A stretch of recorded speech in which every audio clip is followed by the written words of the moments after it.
Bonjour Église missionnaire évangélique baptiste de l'Outaouais. Voici vos annonces pour la semaine du 21 novembre 2021. Tous les mardis, il y a temps de prière à 11 h. Tous les mercredis, il y a études bibliques à 19 h. Tous les dimanches en présentiel, il y a école du dimanche pour nos enfants de 3 ans à 12 ans. Tous les troisièmes vendredis du mois, FCM, Femmes au cœur de la mission, se rencontrent. La prochaine rencontre est le 17 décembre 2021. Tous les vendredis, il y a jeunesse. Pour les ados, c'est à partir de 19 h et pour les jeunes adultes, c'est à partir de 20 h. Tous les premiers et troisièmes samedis du mois, il y a groupe des hommes. La prochaine rencontre est le 4 décembre. Tous les petits groupes continuent de se rencontrer. Si vous n'avez pas de groupe de quartier ou de petits groupes, contactez-nous à info@emebo.org. Veuillez mettre dans vos calendriers que nous avons assemblée générale le samedi 4 décembre à 19 h. Ce sera en présentiel ici à Emebo. Si pour vous, il sera impossible d'être en présentiel, nous serons aussi sur Zoom. Pour participer au culte le dimanche en présentiel, n'oubliez pas de vous inscrire sur notre site web. Nous continuons de faire nos dons de manière électronique par virement Interact. L'adresse est trésorerie@emebo.org. Dans la section questions, vous mettez l'objet de votre don et le mot de passe est Emebo84 en minuscule. Nous souhaitons un joyeux anniversaire à tous ceux qui célèbrent un anniversaire de naissance, de mariage, de conversion cette semaine. Si vous nous visitez peut-être pour la première fois ou deuxième fois en présentiel et en ligne, nous vous souhaitons la bienvenue parmi nous et à vous tous, bonne adoration, bon culte. Merci notre sœur Nancy. C'est spécial de l'entendre et de la voir en même temps avec nous. Que la paix et la grâce du Seigneur soient avec vous. Amen. La paix de Dieu soit avec vous. Amen. Très content de vous accueillir en ce lieu de culte ce matin pour adorer, louer notre Seigneur, notre Dieu ensemble avec cette équipe de louanges et avec vous en présentiel, mais aussi sachant que vous êtes en ligne à la maison pour ensemble adorer notre Seigneur, notre Dieu. La parole de Dieu nous dit, mon âme, bénis l'Éternel. Que tout ce qui est en moi bénisse son saint nom. Mon âme, bénis l'Éternel et n'oublie aucun de ses bienfaits. C'est lui qui pardonne toutes tes iniquités, qui guérit toutes tes maladies. C'est lui qui délivre ta vie de la tombe, qui te couronne de bonté et de compassion. Un tel Dieu, est-ce qu'il ne mérite pas notre louange? Amen. Amen indeed. Donc on va prier et adorer ce grand Dieu. Notre bon Père Céleste, quel privilège de pouvoir nous joindre ensemble comme peuple racheté par le sang précieux de notre Seigneur et Sauveur Jésus-Christ pour t'apporter notre adoration, nos louanges ce matin. Nous savons que nous le faisons en nous joignant à une adoration qui est continuelle, continue, parce que toi, le Dieu créateur, le Dieu de l'univers, tu reçois l'adoration matin, midi et soir.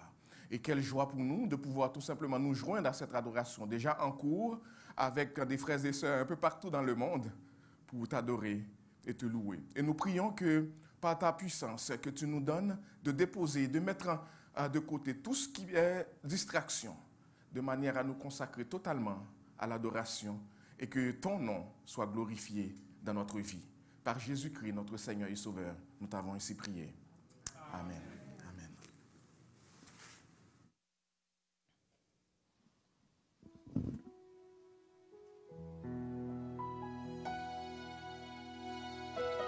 Ce matin, nous sommes dans la joie de venir adorer le Seigneur ensemble. Amen. La parole de Dieu nous dit, « Béni sois-tu d'éternité en éternité éternelle, Dieu de notre Père Israël.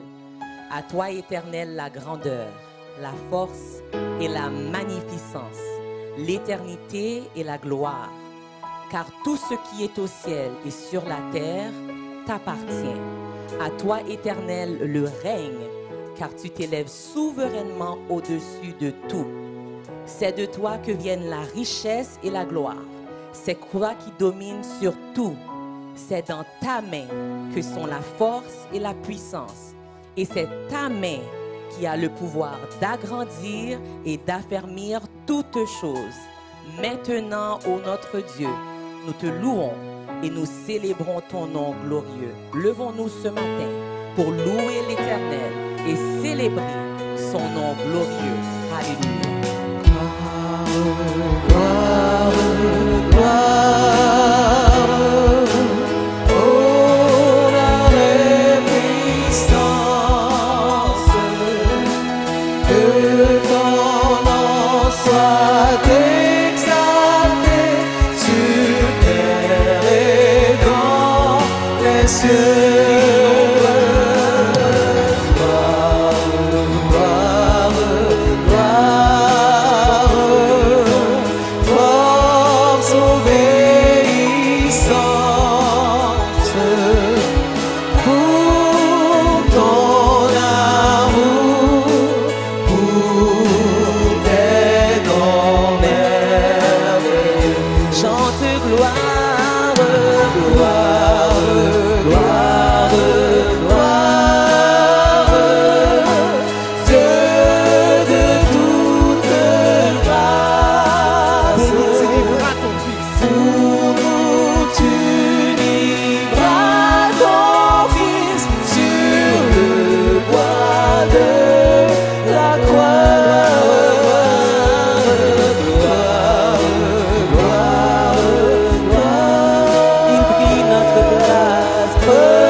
Gloire, gloire, gloire. Gloire soit à notre Dieu. Gloire, honneur et puissance. Toi seul es digne, Seigneur. Et nous venons, Père, devant toi pour dire gloire, gloire, gloire, avec les anges, avec les archanges. Nous voulons louer ton saint nom pour qui tu es. Dieu de toute grâce. Pour moi, pour toi, il livra son Fils sur le bois de la croix. Il mérite toute la gloire. Agrée l'adoration, Seigneur, de ton peuple ce matin. Nous voulons avoir qu'une seule chose en tête présentement. Nous voulons simplement garder le focus sur toi, sur ta personne, sur ta sainteté.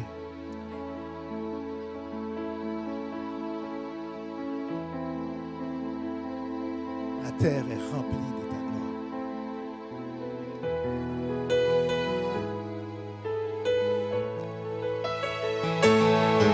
La terre est remplie de sa gloire. La terre est remplie de sa gloire.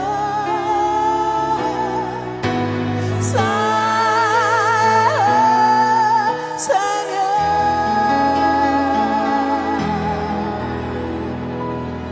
Amen. Nous allons continuer notre adoration avec la lecture qui sera faite par votre humble serviteur. Et nous allons suivre ensemble.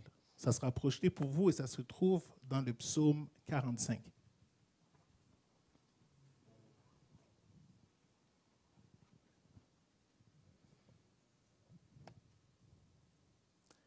Des paroles pleines de charme bouillonnent dans mon cœur. Je dis, mon œuvre est pour le roi, que ma langue soit comme la plume d'un habile écrivain. Tu es le plus beau des fils de l'homme. La grâce est répandue sur tes lèvres. C'est pourquoi Dieu t'a béni pour toujours. Vaillant guerrier, ceins ton épée, ta parure et ta gloire. Oui, ta gloire, sois vainqueur. Monte sur ton char.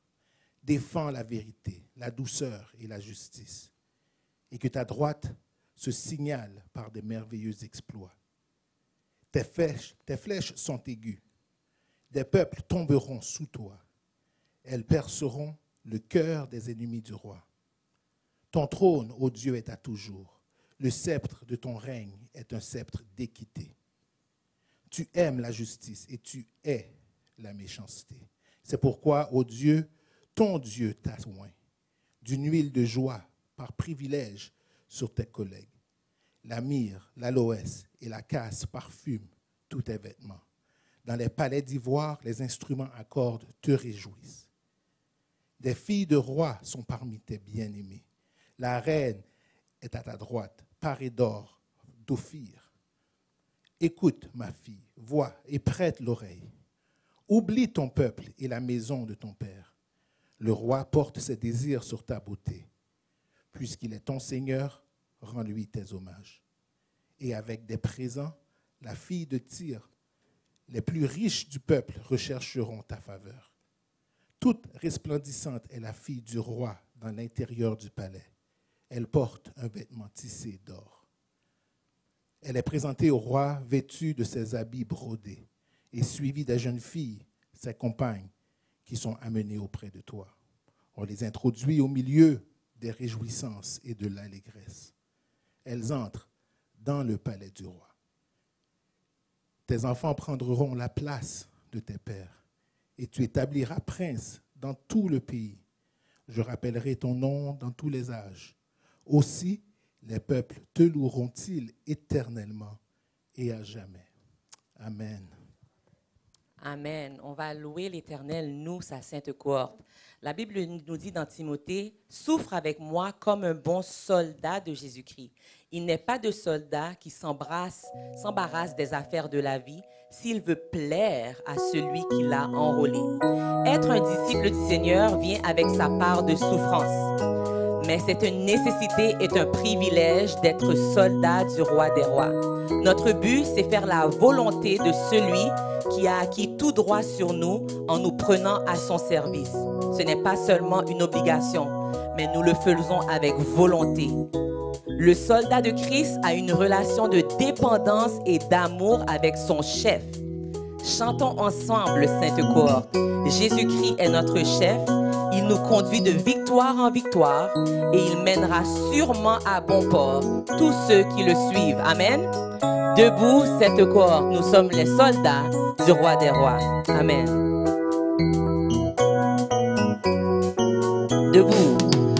Debout, sainte cohorte, soldats du roi des rois, tenez d'une main forte l'étendard de la croix, au sentier de la gloire, Jésus-Christ nous conduit de victoire en victoire. Il mène qui le suit, debout le clairon sonne, debout vaillant soldat, l'immortelle couronne est le prix des combats.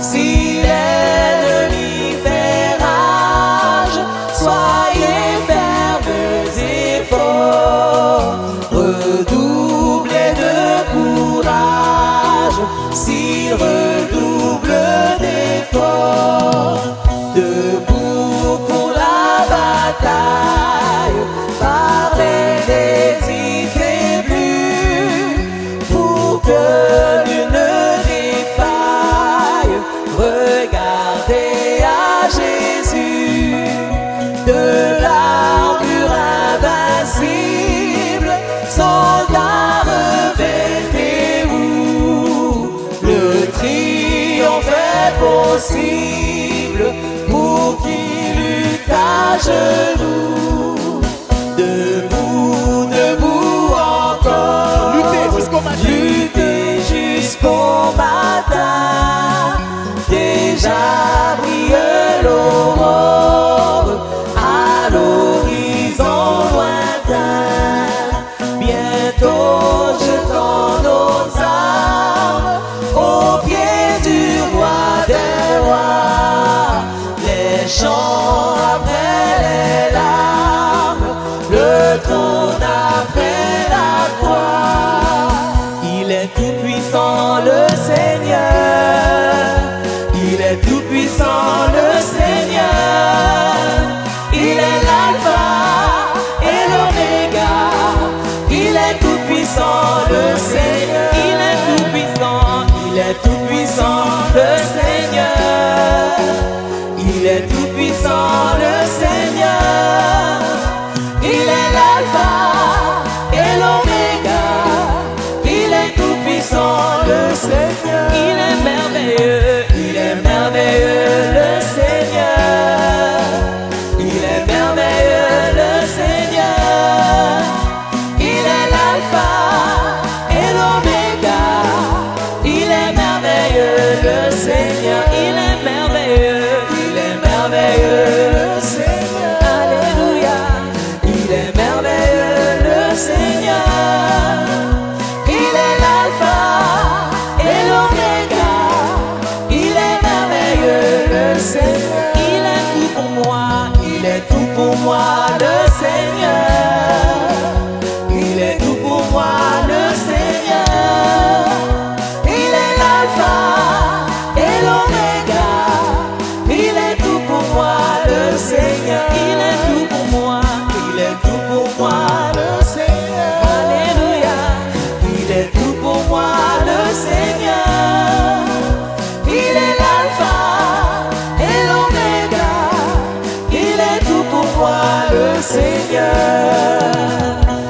Par le nom de Jésus, par le nom de Jésus, Dieu donne la victoire. Par le nom de Jésus, par le nom de Jésus, Dieu donne la victoire. Par le nom de Jésus, par le nom de Jésus, Dieu donne la victoire. Par le nom de Jésus, par le nom de Jésus,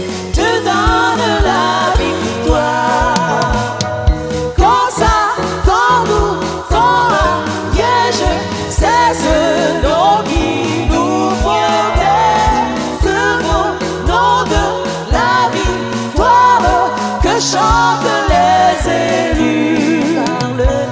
Par le nom de Jésus, par le nom de Jésus, tu donnes la victoire. Par le nom de Jésus, par le nom de Jésus, tu donnes la victoire. Quand ton piège, c'est ce nom qui nous protège. Ce beau nom de la victoire que chantent les élus. Ne crains pas la tempête, reste tranquille, la paix viendra. Relève donc la tête, regarde à Jésus, sois plein de foi. Qu'importe l'adversaire, chasse la crainte, il est vaincu. Au nom puissant de Jésus, l'ennemi s'enfuit, tu es vainqueur. Au nom puissant de Jésus, l'ennemi s'enfuit, tu es vainqueur. Ne crains pas la tempête, reste tranquille, la paix viendra. Relève donc la tête, regarde à Jésus, sois plein de foi. Qu'importe l'adversaire, chasse la crainte, il est vaincu. Au nom puissant de Jésus, l'ennemi s'enfuit, tu es vainqueur. Au nom puissant de Jésus, l'ennemi s'enfuit, tu es vainqueur. Au nom puissant de Jésus, l'ennemi s'enfuit, tu es vainqueur. Au nom puissant de Jésus, l'ennemi s'enfuit, tu es vainqueur. Alléluia, alléluia. Merci Seigneur, merci Seigneur, merci Seigneur. Au nom de Jésus, nous sommes vainqueurs par sa puissance, par sa parole, par son sacrifice à la croix pour moi. Il est vainqueur. Nous sommes des bénéficiaires de sa grâce. Gloire à Jésus. Merci Seigneur pour ta délivrance dans le nom de Jésus. Amen.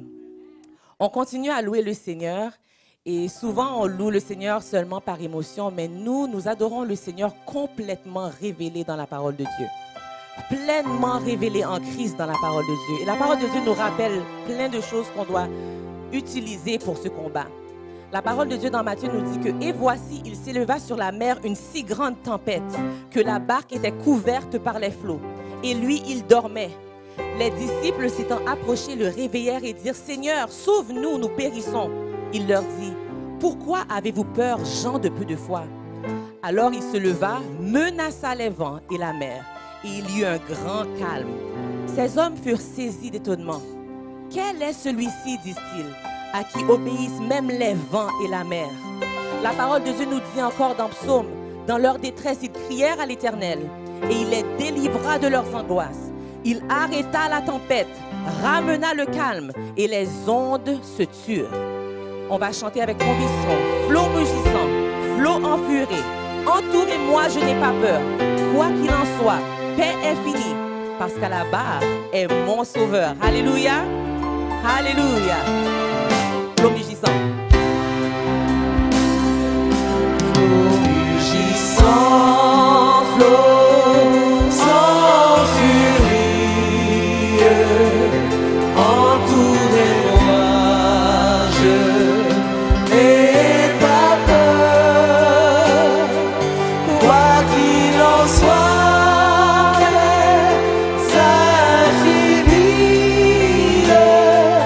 jusqu'à la barre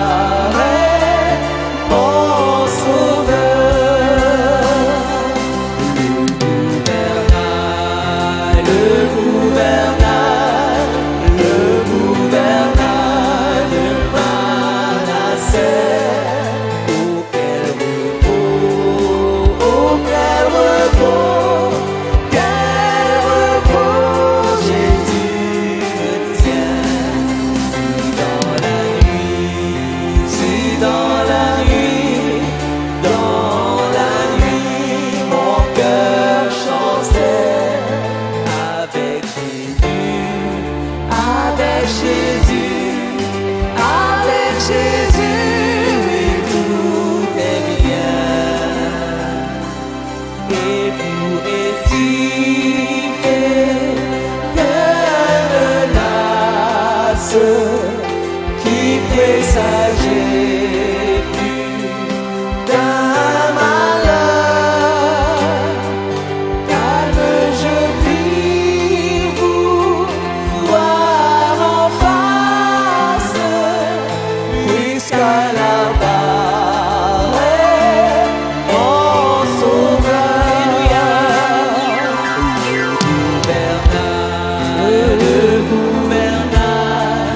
Le gouvernail de Manasseh, auquel repos, Jésus le tient. Dans la nuit, si dans la nuit, mon cœur chancelle avec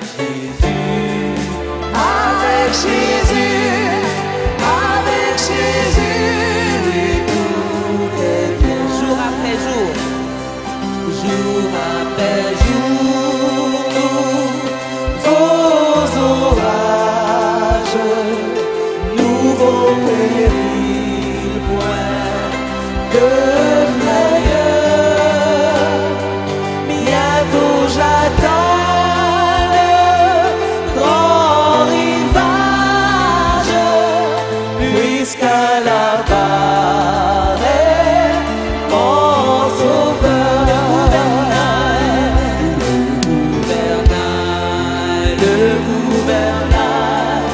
Le gouvernail de Manasseh,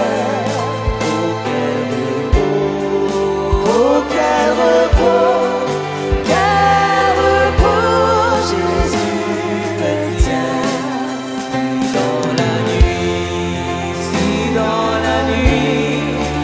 Dans la nuit, mon cœur chancelle avec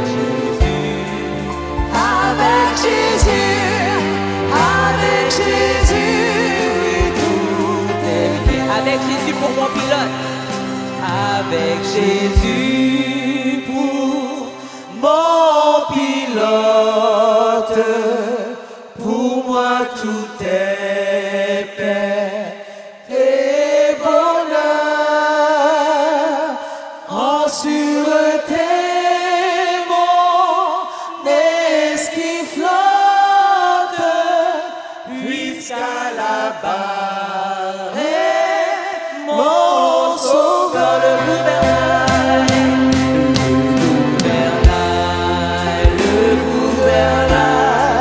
Le gouvernail de Manasseh, auquel repos, Jésus le tient. Dans la nuit, mon cœur chancelle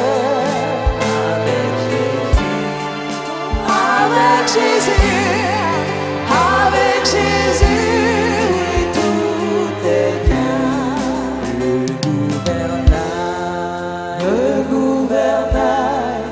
Le gouvernail de Manasseh, auquel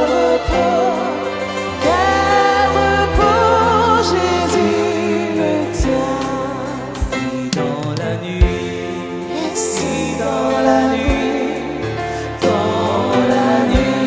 mon cœur chancelle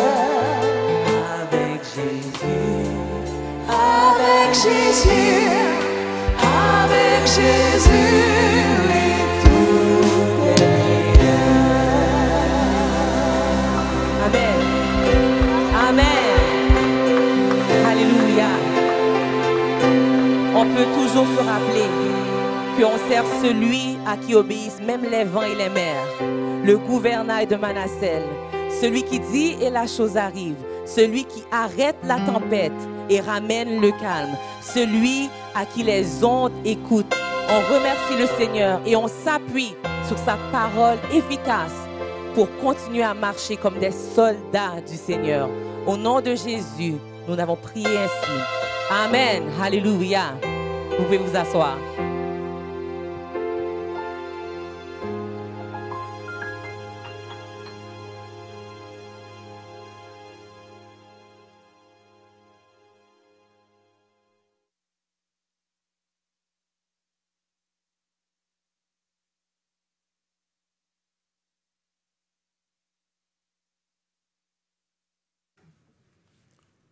Courbons-nous devant le Seigneur.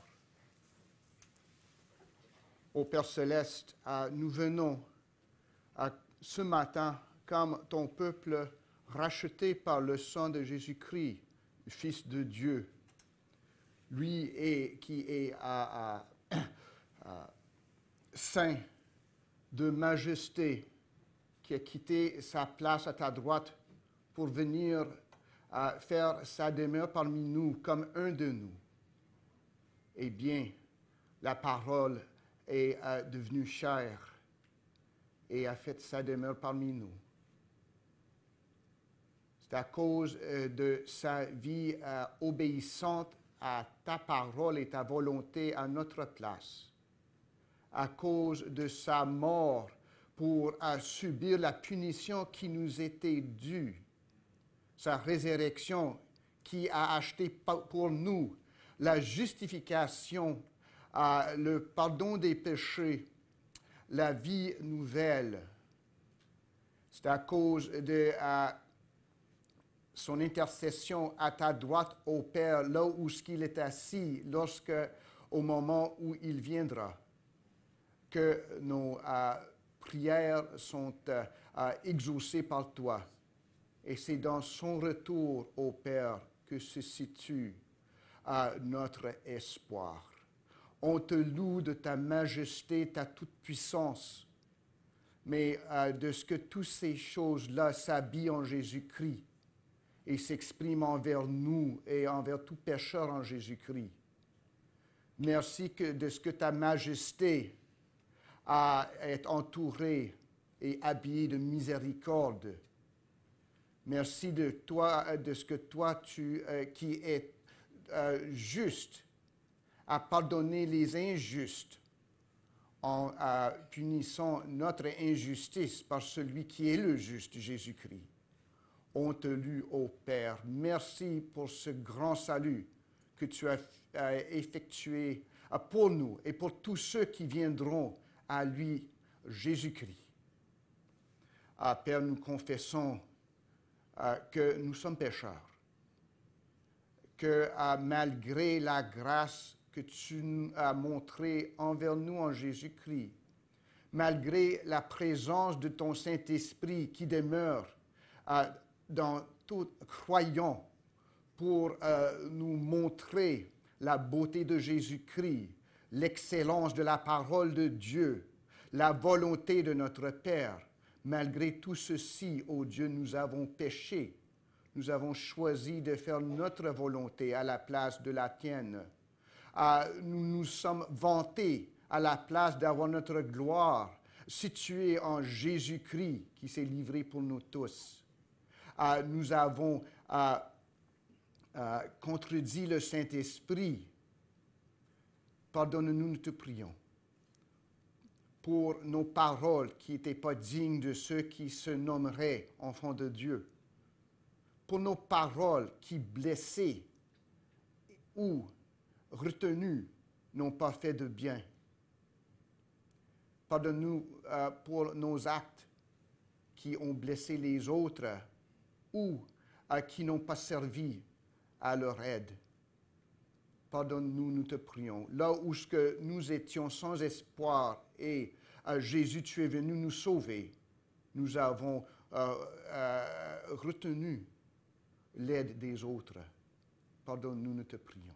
Ô Saint-Esprit de Dieu, guide-nous, nous te prions, dans l'obéissance. Et nous te rendons grâce, ô Père, c'est de ce que ce n'est pas par notre obéissance à nos œuvres que nous sommes sauvés, mais par ta grâce en Jésus-Christ.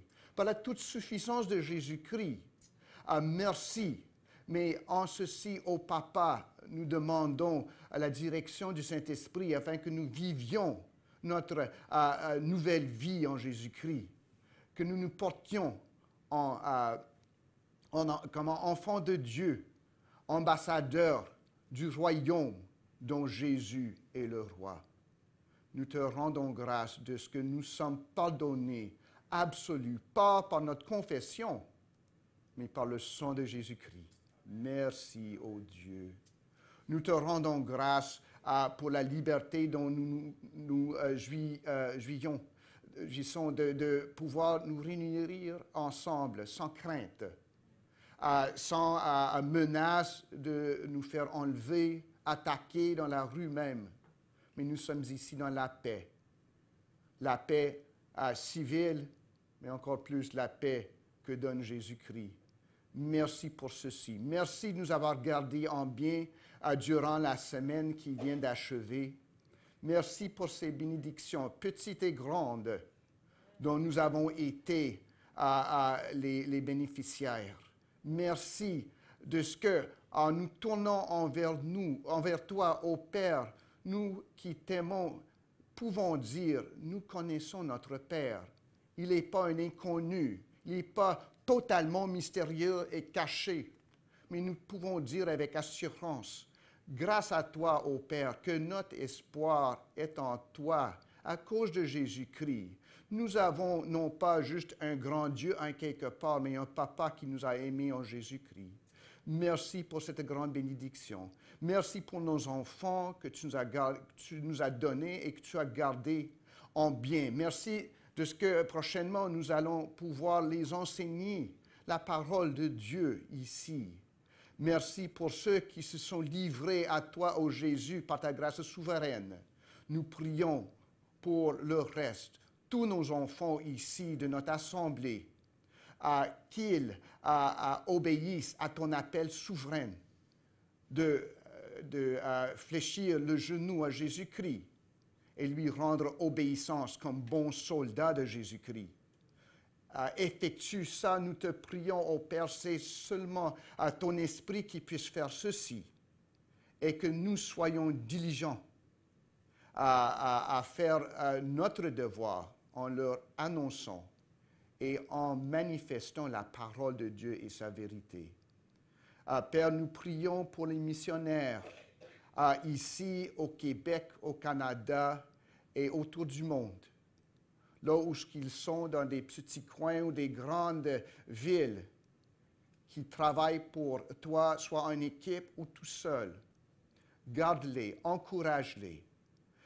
Je prie au Père pour Bob et Cecilia Brown qui traduisent la Bible dans la langue du peuple salouan en Indonésie. Nous prions pour des missionnaires en Togo qui annoncent la parole de Dieu à ton peuple francophone, qu'ils aient une grande récolte dans l'honneur de Jésus-Christ. Père, nous prions pour nos églises, de notre famille, l'union. Nous prions pour la santé de chaque famille. Nous prions pour les pasteurs, les anciens, les officiers de ces églises, qu'ils soient encouragés, surtout ce jour de la résurrection, qu'ils annoncent sans crainte et dans sa plénitude le conseil de Dieu en Jésus-Christ. Et nous prions que chaque Église, incluant la nôtre, puisse connaissance, un croissement spirituel et, si possible, en nombre, mais que nous nous avérions fidèles à Jésus-Christ et à son appel. Nous prions pour l'Église persécutée. Ô Père, elle a écouté, elle a vu, elle a prêté l'oreille à ta voix. Elle a oublié son peuple et ses membres sont venus un peu partout à Jésus-Christ. Et toi, le roi, tu as porté ton désir sur sa beauté. Garde-la, nous te prions. Garde ton Église où ce qu'elle souffre, où ce qu'elle, dans le bon combat, souffre et subit des plaies qui seraient mortelles. Or, le salut de Jésus en Jésus-Christ. Aide-la où ce qu'elle ressemble tellement, de tellement proche à ton Fils, en subissant des plaies pour la vérité et pour la parole de Dieu. Nous prions pour l'Église partout où est-ce qu'elle est menacée. Nous prions pour l'Église en Haïti. Tu puisses garder nos frères et nos sœurs en sécurité ce jour du Seigneur, qu'ils puissent adorer avec joie et avec paix. Et partout, en Irak, en Iran, en Chine, en Laos, où ce que l'Église souffre, en Nigeria, garde nos sœurs et nos frères, nous te prions. Et lorsqu'elle est persécutée, que ton Église puisse reprendre comme Jésus-Christ et pas selon la façon de faire du monde. Nous prions pour ceux en Colombie-Britannique qui souffrent les dégâts des inondations, que tu puisses les garder en vie. Nous prions pour les plusieurs croyants dans la région d'Abbotsford qui ont dû quitter leur maison. Garde-les, que leur espoir ce jour-ci soit en Jésus-Christ, sachant que tu ne vas jamais détruire la terre par un déluge et que tout va continuer jusqu'au retour de Jésus-Christ. Nous prions pour le déluge de l'avortement dans notre pays, que les petits-enfants pas encore nés puissent être protégés, que leurs mères puissent trouver une solution, pas en terminant ces grossesses, mais en recherchant de l'aide pour faire grandir ces beaux petits bébés, ces petites filles et gars qui ne sont pas encore nés. Nous prions pour des femmes qui souffrent de violence, la violence surtout au foyer. Quelle horreur! Ô Père, aie pitié sur les vulnérables, nous te prions. Nous prions pour ceux dans notre ville de Gatineau et ailleurs au monde qui souffrent de la pauvreté. Que nous, de notre abondance, puissions être tellement généreux que ça te plaise de fournir aux besoins de ceux qui n'ont pas. Et Jésus, nous prions dans toutes ces choses que tu reviennes bientôt. Notre espérance doit s'y situer et elle s'y situe. Mais ô Jésus, viens, Maranatha, nous te prions, ô Fils de Dieu, notre Sauveur. Nous te demandons toutes ces choses au nom de Jésus-Christ, dans l'espoir que nous donne Jésus-Christ et pour la gloire de Jésus-Christ. Amen. Je vais demander aux enfants et moniteurs et monitrices de monter pour l'école du dimanche maintenant. Puis juste pour noter, pour ceux qui veulent, qui ne donnent pas en ligne, nous avons notre corbeille à la sortie. Il faut mettre quelque chose là-dedans, pas en retirer, les amis. Mais si ça vous tente, puis vous voulez mettre quelque chose là-dedans, on serait ravis de le prendre. Puis maintenant, on va se préparer pour écouter la parole de Dieu que va nous prêcher notre pasteur Arsène Pierre.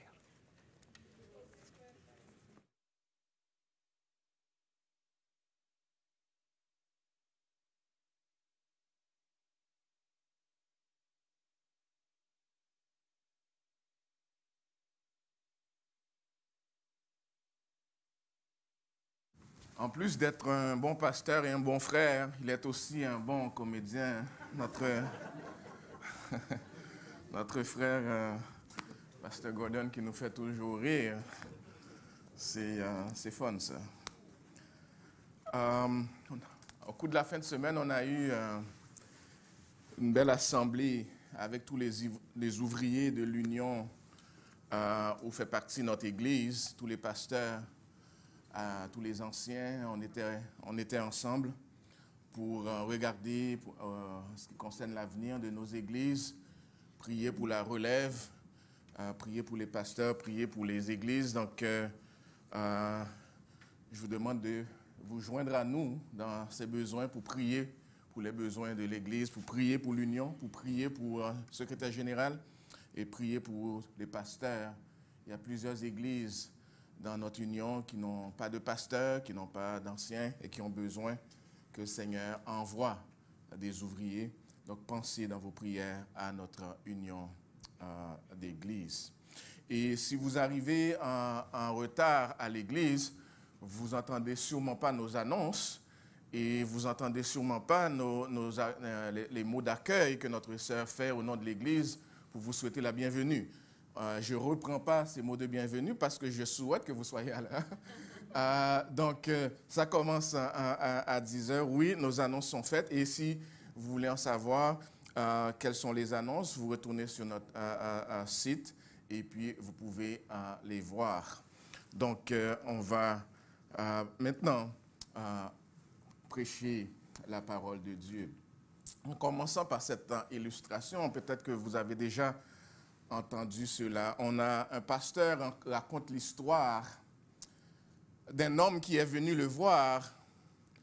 L'homme est venu le voir pour lui dire que son frère est décédé et il aimerait qu'il chante, qu'il célèbre sa fin de vie, donc ses funérailles. Et il lui dit, quand il va célébrer ses funérailles, il faut qu'il dise que son frère était un ange. Et s'il fait ça, il va lui donner 80 000 $. Le pasteur était devant une situation assez difficile parce que on avait évalué les besoins, les travaux à faire à l'église. Et puis les travaux à faire à l'église devaient coûter, selon les estimations, 80 000 $.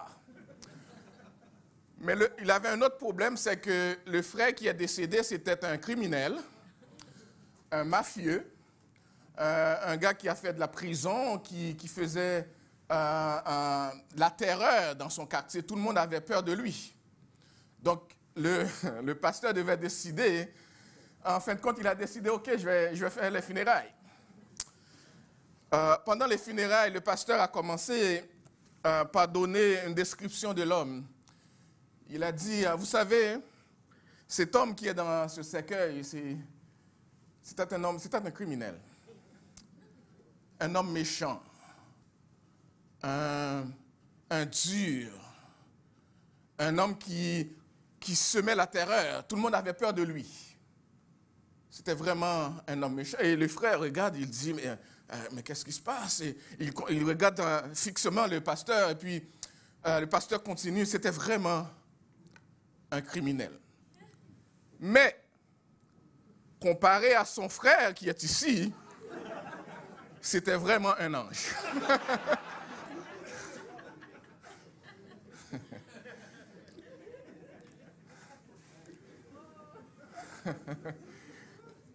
L'histoire n'a pas dit si le frère a donné les 80 000 $ comme prévu, mais le défunt était peut-être un criminel, mais il n'a jamais cherché à soudoyer un homme de Dieu. Il était peut-être un criminel, mais il connaissait ses limites. L'Église était pour lui peut-être un lieu où on respectait le peuple de Dieu et l'homme de Dieu. Mais la morale de l'histoire est peut-être tout autre pour nous ce matin. C'est que personne n'est disposé à faire face à la vengeance pour soi-même ou pour quelqu'un de sa famille. La vengeance, c'est toujours pour les autres, n'est-ce pas? La vengeance, c'est toujours les autres qui les méritent, pas nous. Parce que ce que nous faisons n'est jamais quelque chose aussi grave qui mérite de la réprimande, encore moins qui mérite une condamnation. Et si cela dépendait de nous, tout ce qu'on ferait serait pardonné et on condamnerait tout ce que les autres font, n'est-ce pas? Parce qu'on a cette tendance que la vengeance, c'est pour les autres. Cela dit, pour le peuple de Dieu qui subit, pour le peuple de Dieu qui fait l'objet de la haine dans le monde, pour le peuple de Dieu qui peut souvent avoir l'impression que ceux qui rejettent Jésus, ceux qui rejettent Dieu et qui se moquent de ses disciples en toute liberté, qui n'ont pas les moyens de corriger cela, ceux qui subissent des injustices dans ce monde, j'aimerais vous dire que le passage qu'on va regarder ce matin nous rassure que le chrétien, le serviteur ou la servante de Dieu, l'Église de Jésus-Christ qui endure pour cause de l'Évangile, les injustices que nous subissons ne passent pas inaperçues aux yeux de Dieu. Pour ceux qui subissent des injustices au nom de Dieu, j'aimerais vous rassurer que ça ne passe pas inaperçu aux yeux de Dieu. Pour les gens qui subissent, qui connaissent des torts, causés à titre parce qu'on est enfant de Dieu, le jour viendra où Dieu prendra notre vengeance. Dieu répond au cri par lequel nous demandons juste réparation. Dieu nous entend. Et si vous êtes de ces personnes qui avez, au cours de votre vie, vécu de ces situations difficiles et vous demandez jusque à quand, Seigneur, cette justice? Jusque à quand? J'aimerais vous dire que Dieu répond aux cris de ceux qui demandent justice. Mais il prend la responsabilité de s'en occuper lui-même. Il nous dit, ne prenez pas la vengeance vous-même. À moi la vengeance. À moi la rétribution. C'est le Seigneur lui-même qui redresse les torts que nous avons subis. En Deutéronome chapitre 32, verset 35, la parole de Dieu dit, « Le Seigneur jugera son peuple parce que à moi la vengeance, à moi la rétribution. Quand leur pied chancellera, parce que le jour du malheur viendra. » Et nous l'avons prêché il y a quelques dimanches de ça. Nous l'avons prêché la semaine passée au travers de Pasteur Gordon. Et on va le voir aujourd'hui. Le jour, l'année de grâce est venue, mais l'année de grâce est aussi accompagnée d'un jour de vengeance. Et l'Église doit prêcher cela aussi. Regardons ensemble en Ésaïe chapitre 63. Je lirai pour nous les 6 premiers versets. Ésaïe chapitre 63, versets 1 à 6. Je lis pour nous. Qui est celui-ci qui vient d'Édom, de Bostra, en vêtements rouges, en habits éclatants, et se redressant avec fierté dans la plénitude de sa force? C'est moi qui ai promis le salut, qui ai le pouvoir de délivrer. Mais pourquoi tes habits sont-ils rouges et tes vêtements comme les vêtements de celui qui foule dans la cuve? J'ai été seul à fouler au pressoir, et nul homme d'entre les peuples n'était avec moi. Je les ai foulés dans ma colère, je les ai écrasés dans ma fureur. Leur sang a jailli sur mes vêtements et j'ai souillé tous mes habits. Car un jour de vengeance était dans mon cœur et l'année de mes rachetés est venue. Je regardais et personne pour m'aider. J'étais étonné et personne pour me soutenir. Alors mon bras m'a été en aide et ma fureur m'a servi d'appui. J'ai foulé des peuples dans ma colère. Je les ai rendus ivres dans ma fureur et j'ai répandu leur sang sur la terre. Oui, oui, parole du Seigneur. Notre bon Père Céleste, qui sommes-nous pour avoir à enseigner ta parole, si ce n'est que sauvé en Christ et gardés par ton onction. Nous prions que ce matin que tu nous donnes d'enseigner ta parole dans toute sa vérité. Ta parole est la vérité et quand elle nous annonce des bénédictions, elle est aussi bénédiction, elle est aussi vérité lorsqu'elle nous annonce en vengeance. Et nous prions que tu nous donnes de l'enseigner avec simplicité et grâce pour qu'elle transforme, pour qu'elle nous amène à cette autre dimension, pour qu'elle sauve ce matin. Parce que chaque fois que tu envoies ta parole de vengeance, tu donnes encore le privilège de la repentance. Et nous prions que tu sauves ce matin, parce que nous avons demandé cela dans le nom de Jésus, notre Seigneur, notre Sauveur. Amen. Amen.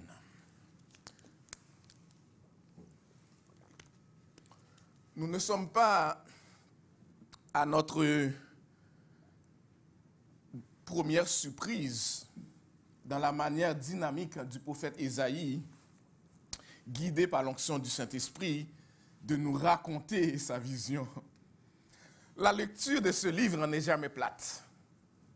Quand on lit Ésaïe, on ne peut pas trouver cette lecture-là plate parce que Ésaïe utilise différents styles. Des fois, c'est de la poésie, des fois, c'est de la narration, des fois, c'est de la prophétie. Et ici, en tout cas, dans les premiers versets de notre passage, les passages qui nous concernent, on voit un dialogue simple. On voit un message cru, un message clair. Et des fois, on peut lire ce texte en disant, est-ce que je suis en train de lire la Bible? Et de se rendre compte, oui, on lit la parole de Dieu, on lit la narration, oui, on est en face de ce Dieu d'amour, de ce Dieu créateur, de ce Dieu de justice qui parle et qui veut que son peuple, qui veut que le monde l'entende, autant lorsqu'il annonce la délivrance qui s'en vient, autant lorsqu'il annonce la vengeance qui s'en vient. Parce que, vous le verrez, la délivrance ne vient jamais sans la vengeance. Et on l'avait dit lorsqu'on prêchait et sur le chapitre 61 et sur le chapitre 62, la délivrance que Dieu envoie, ce n'est pas pour le monde. Contrairement au message qu'on envoie pour dire le monde entier sera sauvé un jour, c'est de la folie, c'est pas vrai. Il y aura jour de délivrance pour le reste élu et jour de vengeance pour ceux qui refusent de croire au message de l'Évangile. Et ceux qui refusent de croire au message de l'Évangile, ce ne sont pas ceux qui ne se présentent jamais dans une église. C'est important de le savoir. Parce que ceux qui vont subir le message, le jugement de ce Dieu qui viendra,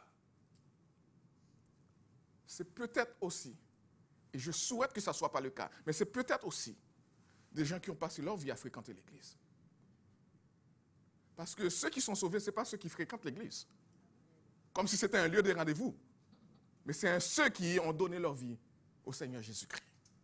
Et c'est important qu'on le note. L'Église a besoin de prêcher ce message aussi. Ce n'est pas seulement les bienfaits. Ce n'est pas seulement la délivrance. Le Messie viendra. Le jour de vengeance viendra. Et si vous venez à l'Église comme moyen de trouver une certaine assurance, une police d'assurance par rapport aux peurs qui existent dans ce monde, ce jour de vengeance est pour vous, malheureusement. Seulement ceux qui croient en Jésus, qui placent leur foi en Jésus et qui est sécurisé par le sang versé de Jésus est protégé et profitera de cette délivrance.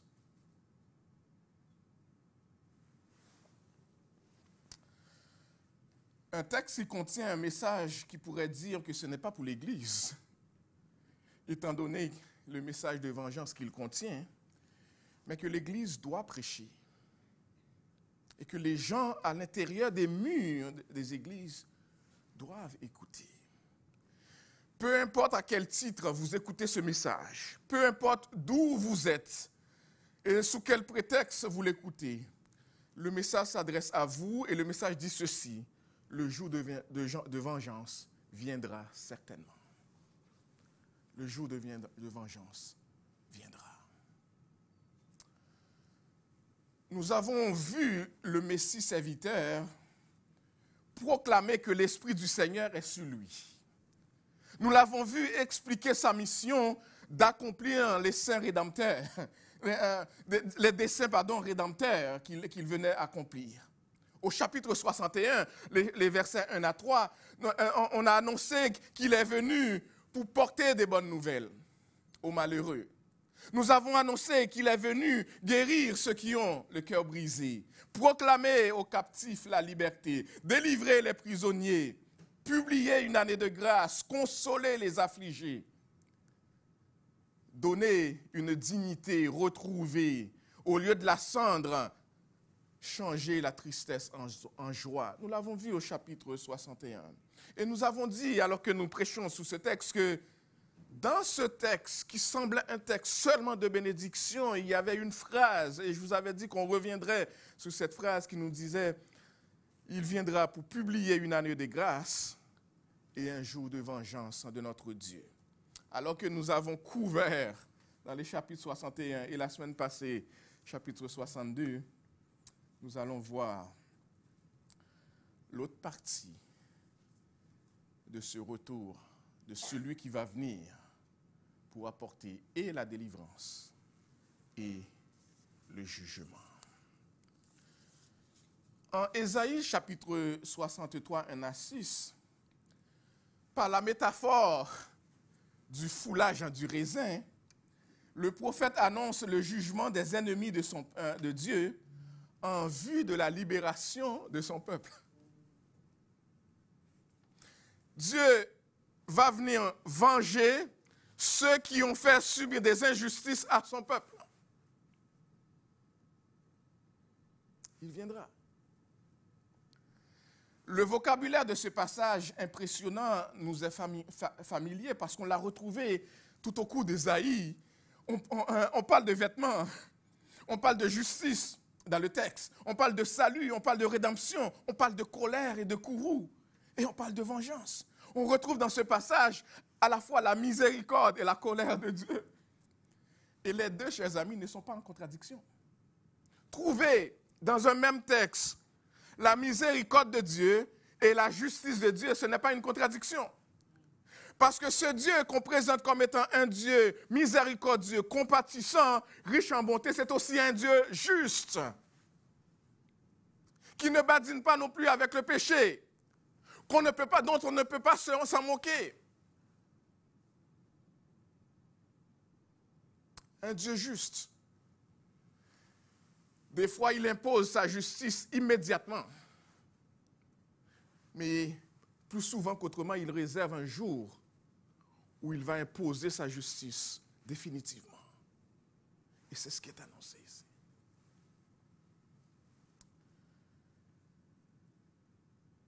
Dieu agit conformément avec lui-même. Un Dieu à la fois bon, un Dieu à la fois juste. Il ne peut y avoir de salut sans un jour de jugement.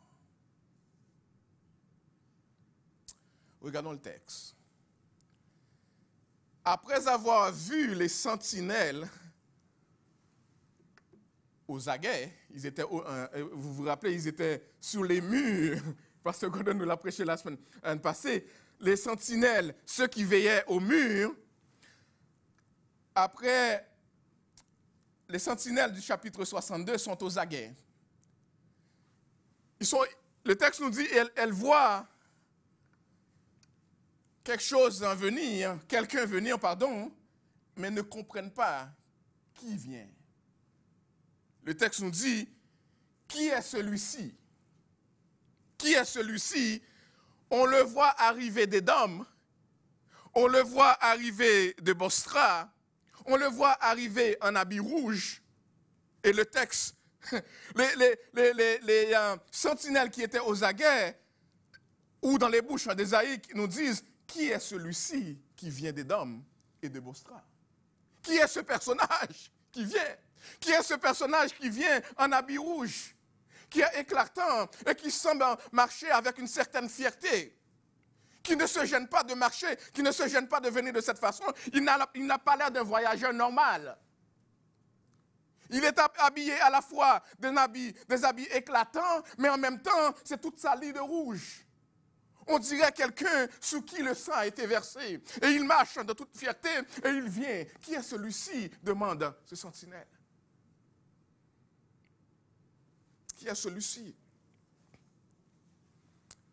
Il vient d'Édom, il vient de Bostra. Bostra, c'est la ville, la capitale d'Édom qui représente, et ici il faut comprendre l'image d'Édom, de Bostra comme étant ce qui représente les villes qui sont hostiles à l'Éternel et à son peuple. Hein? Les villes qui font leur loi, les pays qui font leur loi, les villes qui font leur loi sans tenir compte de Dieu, qui imposent, qui agissent à leur façon, qui imposent l'injustice, la méchanceté.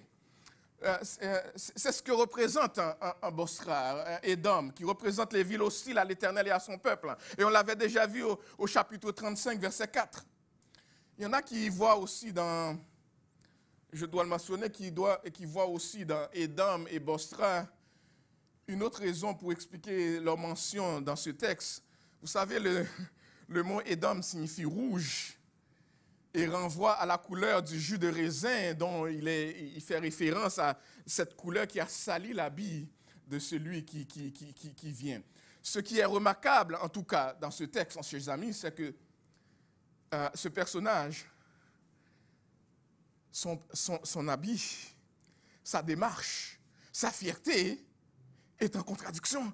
À la fois, il vient avec fierté, mais il porte un habit qui est à la fois éclatant et sali.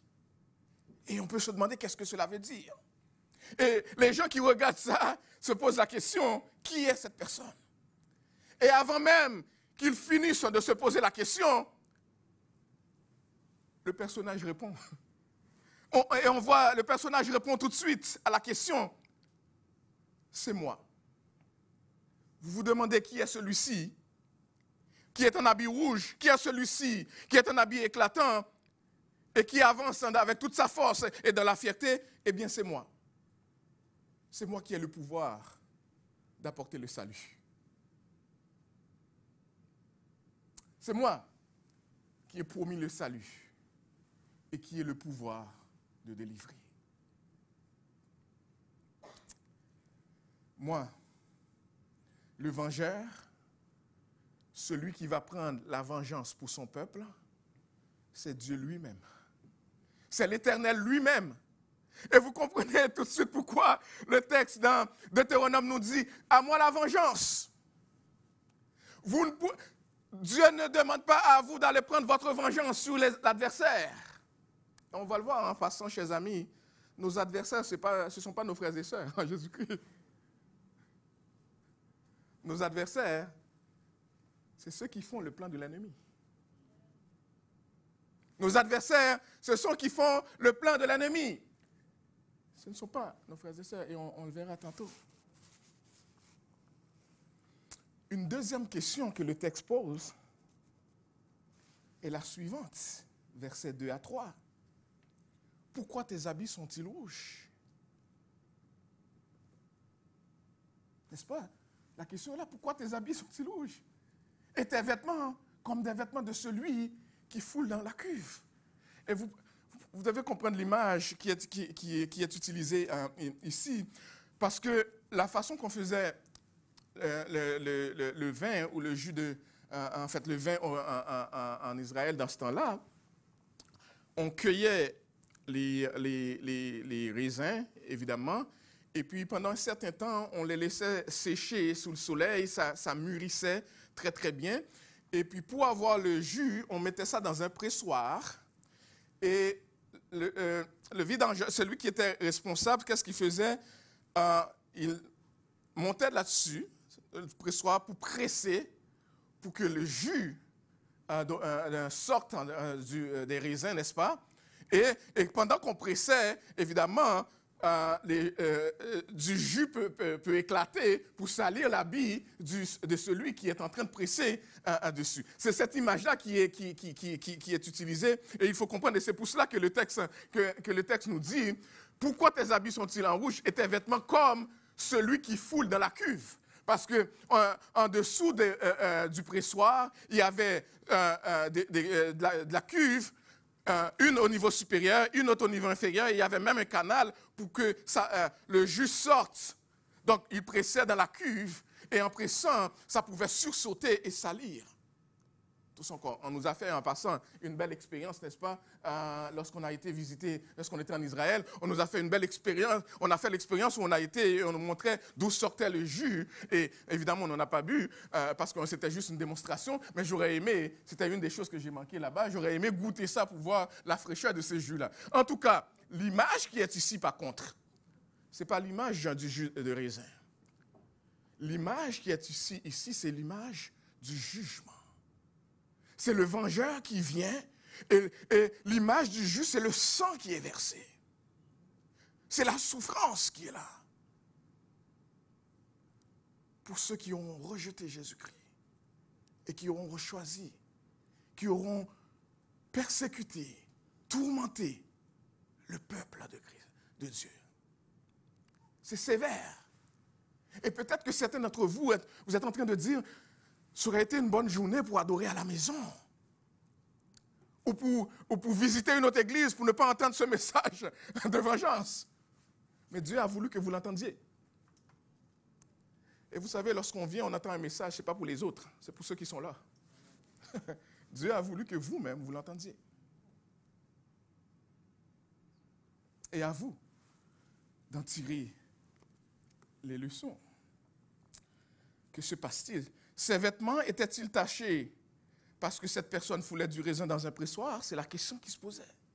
Une telle explication a du sens dans un contexte agricole, mais pour une raison quelconque, la personne qui a posé la question pose la question comme pour confirmer que ces taches rouges venaient du pressoir. Parce que le foulage du raisin, il faut comprendre dans la Bible, est une figure classique du jugement. Je n'aurai pas le temps de vous les lire, mais je vais vous mentionner quelques textes. Pensez à Lamentation, chapitre 1er, verset 15. Pensez à Joël, chapitre 4, verset 13. Pensez à Apocalypse, chapitre 14, verset 18 à 20. Apocalypse 15, verset 19.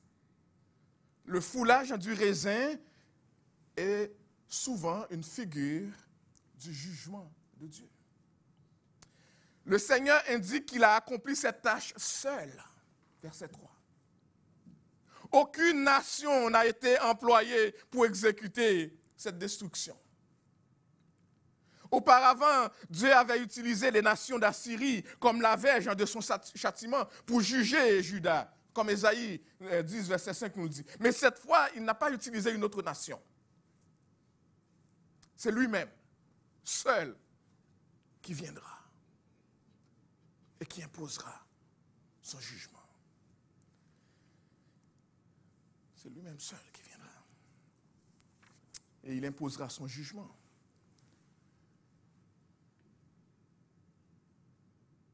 Alors pourquoi? C'est la troisième question qui est posée dans ce texte, qu'on trouve dans les versets 4 à 6. Pourquoi? Verset 4. En effet, un jour de vengeance était sur mon cœur. Vous savez ce que cela veut dire? Je voyais mes serviteurs souffrir. Je voyais l'injustice. Je voyais mon Église persécutée. Je voyais mon peuple connaître l'injustice. Et c'était toujours dans mon cœur d'intervenir pour arrêter cela un jour. Autrement dit, les persécutions par lesquelles le peuple de Dieu passe, Dieu n'est pas indifférent. Ce n'est pas parce que Dieu ne le voit pas, mais il réserve un jour où il interviendra dans son jour de vengeance. Et si vous souffrez, ça peut vous encourager de savoir que Dieu n'est pas indifférent.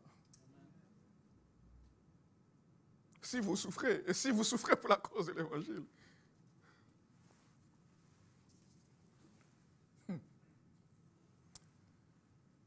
Le jour de vengeance coïncide à l'année de racheter. Lorsque le vengeur, lorsque le juste juge en viendra, il séparera les bouts de ses brebis. Une séparation éternelle. Ceux qui sont à lui seront séparés et ceux qui ne sont pas à lui seront aussi mis de côté. Et il y en a qui seront séparés pour l'éternité éternelle, pour l'éternité avec Dieu, une autre pour la mort éternelle.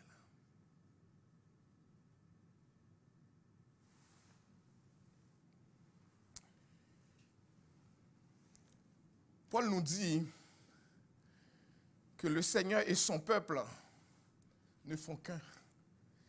Persécuter un enfant de Dieu, c'est persécuter Jésus-Christ lui-même. Persécuter l'Église de Jésus-Christ, c'est persécuter Jésus lui-même. Persécuter des servantes et des serviteurs de Jésus-Christ, c'est persécuter Jésus-Christ lui-même. C'est se confronter à Jésus-Christ. J'ai appris en créole qu'on dit, on n'est pas des... il faut que je le regarde bien. Nous pas pitimi sans gador. On n'est pas laissé à nous-mêmes et que les gens peuvent venir nous faire ce qu'ils veulent. Nous avons un Dieu qui veille sur nous. Nous avons un Dieu qui veille sur nous. Il y avait des infractions et des coupables qui appelaient à la vengeance. Il y a des injustices, des infractions, des coupables qui appellent encore aujourd'hui à la vengeance. Aussi, quelque chose doit être fait. Et on entend le peuple de Dieu un peu partout dans le monde. Et notre pasteur a prié ce matin pour ces gens un peu partout dans le monde qui crient et qui pleurent et qui demandent à Dieu jusqu'à quand.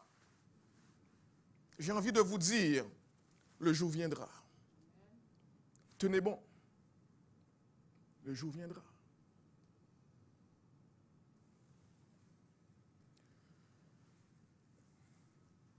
Ceux qui sont rachetés, qui sont en Jésus-Christ, le jour viendra où toute cette injustice, toute cette persécution, ça va s'arrêter.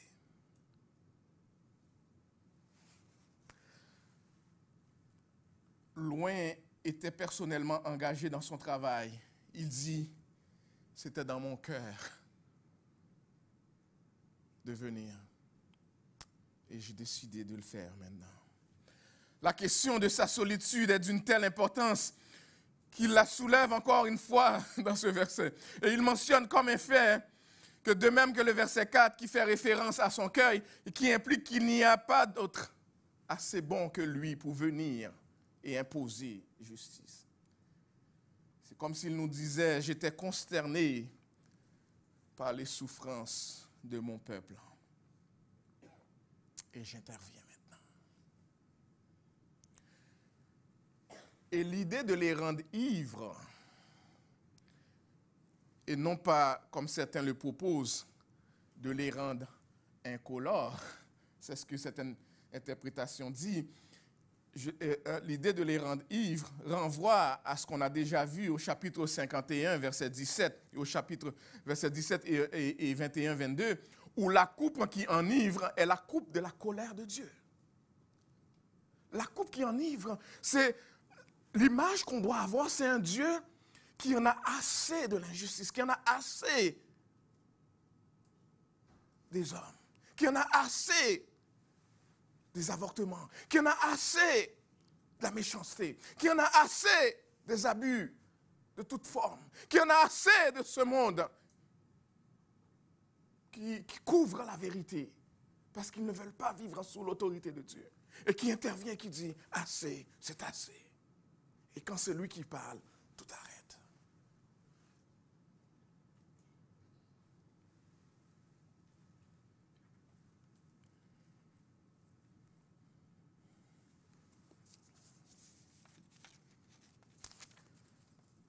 La question à se poser,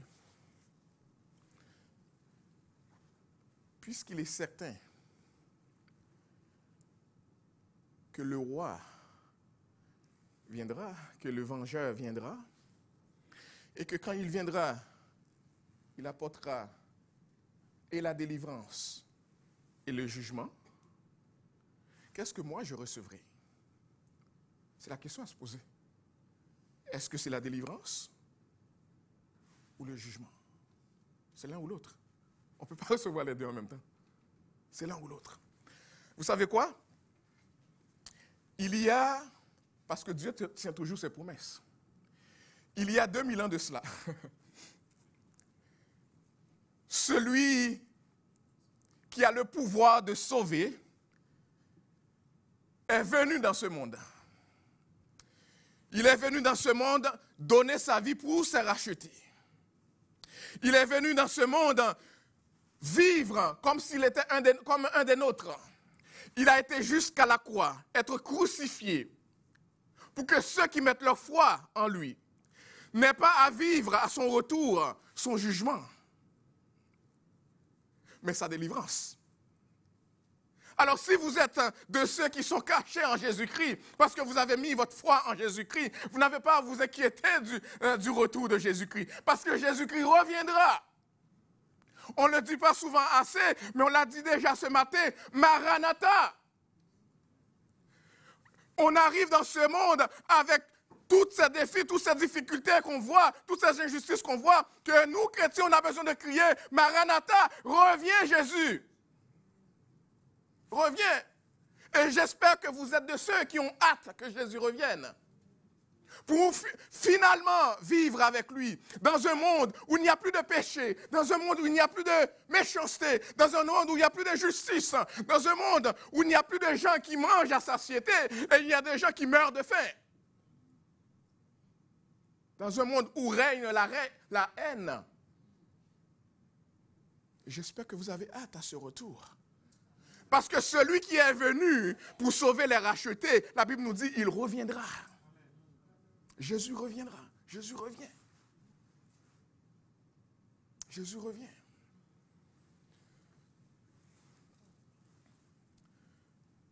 Il revient.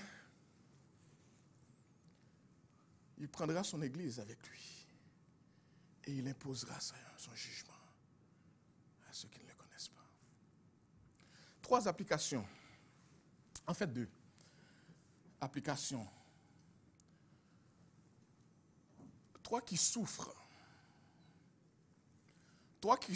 pour la cause de Christ, des injustices de ce monde, qui fait l'objet de la haine dans le monde, j'aimerais te dire, ici ou en ligne, peu importe où vous êtes, j'aimerais te dire que le jour de vengeance viendra certainement. Toi qui cries, jusqu'à quand, Seigneur?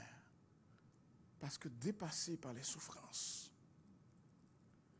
écoute la voix du Messie serviteur qui répond, l'année de mes rachetés est venue. L'année de mes rachetés est venue. Écoute-le te dire, ô Seigneur, à moi la vengeance, à moi la rétribution.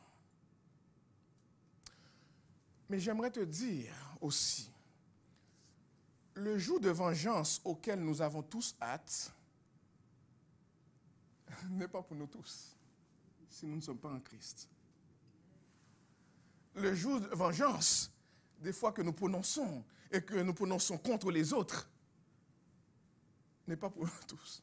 Ce jour de vengeance, c'est pour ceux qui ne croient pas en Christ. Ce jour de délivrance, c'est pour ceux qui croient en lui. C'est important que vous sachiez, chers amis, la parole de Dieu nous enseigne que nous qui formons le corps de Christ, qui sommes déjà sauvés, le retour de Christ, ce n'est pas pour nous juger, c'est pour nous prendre avec lui. Alors quand nous parlons de vengeance à l'intérieur de l'Église, si vous sentez que ce jour de vengeance vous fait peur, ce retour de Christ vous fait peur, ça ne semble pas annoncer jour de délivrance pour vous, mais plutôt de vengeance. Crie à Jésus. Crie à Jésus. Le jour de vengeance auquel nous avons tous hâte n'est pas contre nos frères et sœurs en Christ. Lorsqu'il s'agit de nos frères et sœurs en Christ, la parole de Dieu nous appelle à nous aimer les uns les autres. Lorsqu'il s'agit de nos frères et sœurs en Christ, la Bible nous appelle à marcher d'un même pas, à coopérer et non à compétitionner, à coopérer et non à nous comparer les uns les autres, à nous aimer de manière authentique, sans hypocrisie, selon Romains, à nous servir les uns les autres, à nous pardonner les uns les autres, à nous confesser les péchés les uns les autres. Et j'aimerais m'arrêter ici, et peut-être je vous demanderai à chacun de vous fermer les yeux. Et je vais parler à votre conscience et à ma conscience présentement. Et je vais vous dire, comme Église, peu importe où vous êtes présentement, quelle est cette amertume? Quelle est cette animosité qui te ronge le cœur présentement?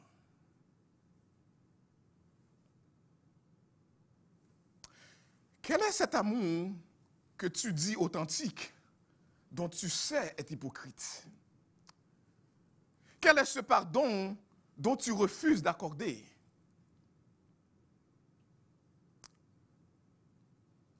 Quel est ce pardon dont tu refuses de confesser? De demander à Dieu de te libérer de cette chaîne de haine qui te garde captif. Et si tu prenais le temps maintenant?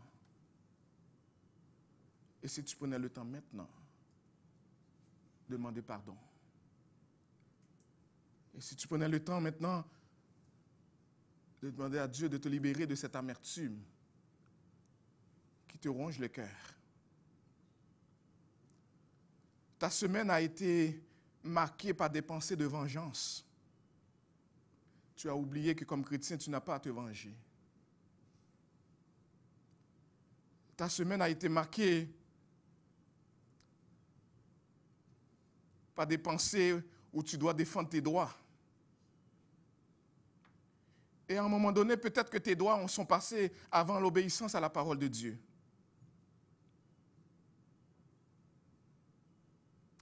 L'évangile que tu entends prêcher chaque dimanche, que tu lis chaque jour, semble seulement couler sur toi et ça ne te transforme pas.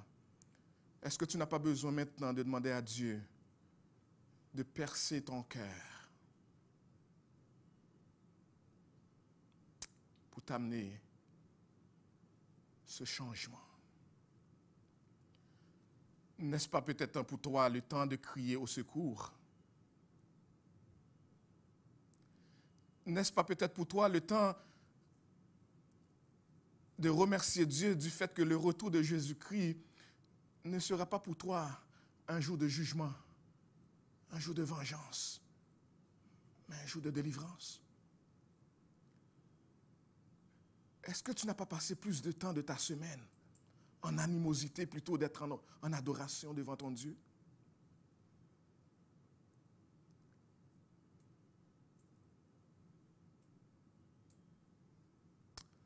Et si tu priais, et si tu laissais le Saint-Esprit de Dieu transformer ton cœur? Et si tu venais devant Dieu en toute repentance? Vous savez, la repentance, c'est dire la même chose que Dieu. C'est reconnaître que tu as voulu faire les choses à ta manière, sans écouter Dieu te dire comment le faire.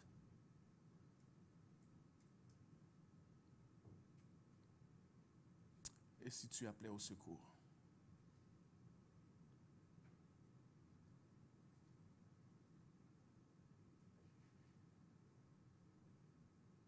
Et si tu appelais au secours?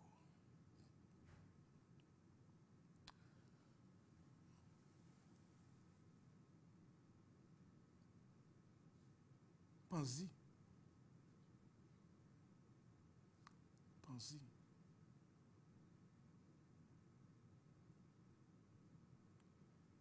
Pense à ton adoration. Qu'est-ce que tu apportes à Jésus-Christ? Une semaine remplie d'amertume et que tu essaies de couvrir sous les chants chantés par l'équipe de louange, ou un cœur contrit qui vient élever le Sauveur de l'univers. Papa, nous te demandons pardon. Nous te demandons pardon parce que comme Église, de manière générale, pas une personne, tous, moi-même y compris, nous ne t'avons pas honoré. Nous venons confesser devant toi ce matin notre incrédulité, nos cœurs encore fermés. Nous venons te demander pardon, toi qui nous enseignes de vivre pour te plaire. Nous avons laissé les amertumes, la jalousie, la crainte, la méchanceté envahir notre cœur. Au point que plutôt que de te servir, nous avons servi l'ennemi. Nous avons trahi le camp dans lequel nous faisons partie pour aller jouer dans l'autre équipe. Nous avons marqué contre notre propre camp. L'ennemi rit de nous. Nous sommes devenus un sujet de raillerie parce que nous oublions à qui nous appartenons. Nous n'avons pas été sujet de bénédiction pour les gens autour de nous. Et pire encore, Seigneur, nous n'avons pas montré de la crainte pour ton Saint-Nom. Lorsque confrontés à ta parole, plutôt que de nous laisser guider par ta parole, nous nous sommes laissés guider par nos propres désirs. Nos intérêts sont passés avant le tien. Nous n'avons pas été des bons voisins. Nous n'avons pas été des bons camarades de classe. Nous n'avons pas été des bons pères, des bons maris et des bonnes femmes. Nous n'avons pas été une entraide. Nous n'avons pas été en prière. Nous avons passé beaucoup de temps au téléphone à parler de ce qui nous en fait mal et nous avons oublié que nous avons fait mal nous-mêmes aux autres. Nous n'avons pas demandé pardon pendant toute la semaine, mais nous sommes venus adorer. Te demander pardon, Père. Nous prions que tu souffles sur ton Église en présentement.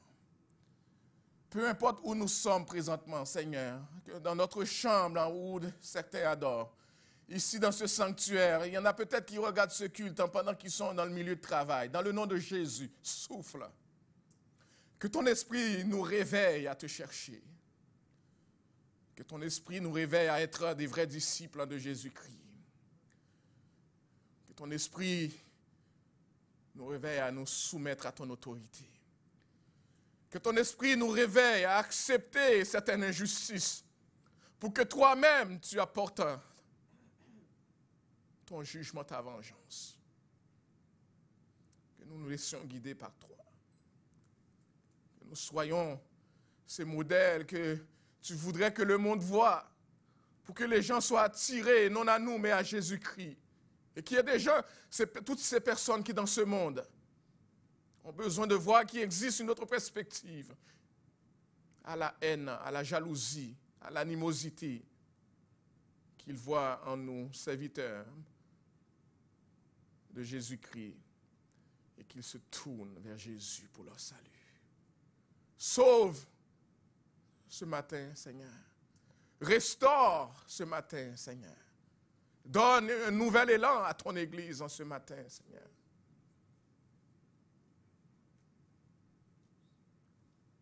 Fais-le pour la gloire de ton Saint-Nom. Et alors que ton retour approche et que personne ne sait le jour ni l'heure, donne à ceux que tu appelles au salut de se tourner à l'Évangile pour qu'ils passent des ténèbres à la merveilleuse lumière en Jésus-Christ. Et qu'on voit ta main à l'œuvre et qu'on dira, c'est Jésus qui a fait cela pour la gloire de ton Saint-Nom et pour notre bénédiction à chacun. Amen. Amen. Mettons-nous debout.